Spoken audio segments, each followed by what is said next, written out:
ഗ്രാമീണ മേഖലയിൽ ഒരുപാട് മാറ്റങ്ങൾ ഉണ്ടാക്കിയത്. ചില പൂരാഴ്ചകള് കളിയാക്കാറുണ്ട്, തൊഴിലുറക്കം മറ്റത് മറിച്ചത് എന്നൊക്കെ പറഞ്ഞ് നമ്മുടെ ഈ പണിക്ക് പോകുന്ന ആളുകളെ കളിയാക്കാറൊക്കെ ഉണ്ട്. പക്ഷേ എത്രയോ ശരിക്കും പറഞ്ഞാൽ കേരളത്തില് 24 ലക്ഷത്തോളം പേര് ഈ പണിയെടുത്ത് ജീവിക്കുന്നുണ്ട്. ഇന്ത്യയിലാകെ 16 കോടിയോളം ആളുകൾ ഇതുമായി ബന്ധപ്പെട്ട് ഉപജീവനം നടത്തുന്നുണ്ട്. അത്ര മോശമല്ല. കാർഷിക മേഖലയിൽ വലിയ മാറ്റം ഇതിന്റെ ഭാഗമായി ആ നിലയ്ക്ക് വരുത്തിയിട്ടുണ്ട്. പക്ഷേ അതൊക്കെ ഞാൻ പറഞ്ഞില്ലേ, 3 ദിവസം ഉറപ്പായി നമുക്ക് തൊഴിലുറപ്പ് ആവശ്യപ്പെട്ട് കഴിഞ്ഞാൽ ഈ തൊഴിൽ തരണം. തൊഴിൽ ആവശ്യത്തിന് കിട്ടിയില്ലെങ്കിൽ തൊഴിലായ്മ വേതനം തരണമെന്നാണ് ദേശീയ ഗ്രാമീണ തൊഴിലുറപ്പ് പദ്ധതി പദ്ധതിയിലായി. നമ്മുടെ ഒരു അവകാശമാണ്. അതാണ് ഇതിന്റെ ഒരു പ്രത്യേകത. ആ അവകാശമൊക്കെ പിന്നുണ്ടാവാൻ വേണ്ടി പോവാണ്. VBG റാംജി, ഞാൻ ആ പേര് പഠിക്കാൻ വേണ്ടിയിട്ട് ഇന്നലെ തൊട്ട് പരിശ്രമിക്കുന്നതാ. എന്ത് ചെയ്താൽ എനിക്ക് കിട്ടണില്ല. VBG റാം ചുരുക്കപ്പേരാണത്. അത് ഞാൻ പറഞ്ഞ അത്രയ്ക്ക് പ്രയാസപ്പെട്ടാണ് ആ ഒരു നീളം പേരുണ്ടാക്കി മഹാത്മാഗാന്ധിനെ വെട്ടിക്കളഞ്ഞു. അപ്പോ ഇതിന്റെ പ്രധാനപ്പെട്ട പ്രശ്നം എന്താ?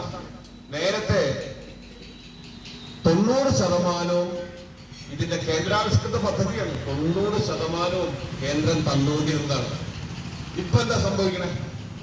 ഇപ്പോ 60-40 മാറ്റാണ്. 40%, അതായത് മൊത്തം പദ്ധതി തുകയുടെ 40% ആര് തരണം? സംസ്ഥാന സർക്കാർ വേണം. 125 തൊഴിൽ ദിനം വേണം. 125 വർദ്ധിപ്പിച്ചു എന്നാണ് പറയുന്നത്.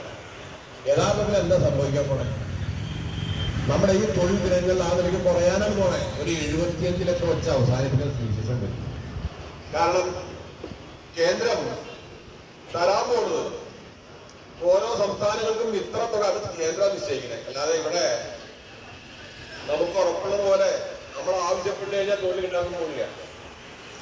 ഓരോ സംസ്ഥാനങ്ങൾക്കും ഇത്ര വിഹിതം എന്ന് കേന്ദ്രം തീരുമാനിക്കും. അതിന്റെ നടപടിക്രമങ്ങൾ മറ്റു കാര്യങ്ങളെല്ലാം കേന്ദ്രം തീരുമാനിക്കും. എവിടെയാണ്, ഏത് മേഖലയിലാണ്, ഏത് സംസ്ഥാനത്തിന്റെ ഏത് മേഖലയിലാണ് പ്രവർത്തനം നടത്തുന്നത് കേന്ദ്രം തീരുമാനിക്കും. ഇതിലൊന്നും സംസ്ഥാനങ്ങൾക്ക് ഒരു അധികാരമില്ല. നേരത്തെ പറഞ്ഞ 40% പൈസ സംസ്ഥാനം നൽകേണ്ടി വരും. അപ്പൊ അതനുസരിച്ച് വരാണെങ്കിൽ കേരളത്തിൽ ഒരു 1100-1200 കോടിയോളം രൂപ ഇതുമായി ബന്ധപ്പെട്ട് സംസ്ഥാനം ചെലവഴിക്കേണ്ടുന്ന സ്ഥിതിക്ക് വരും. അങ്ങനെ വന്നാലോ?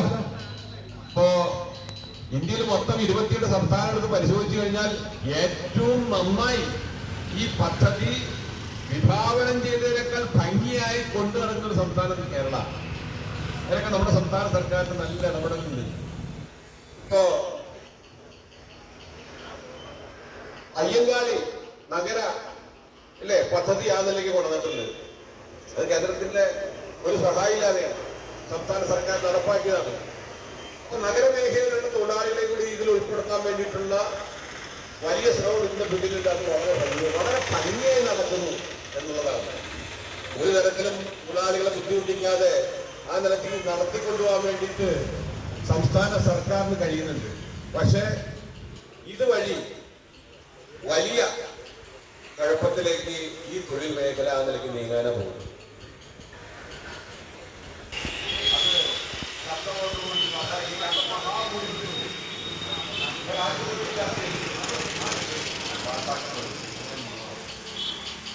ഈ സമാഹരണ കാലയളവിൽ തന്നെ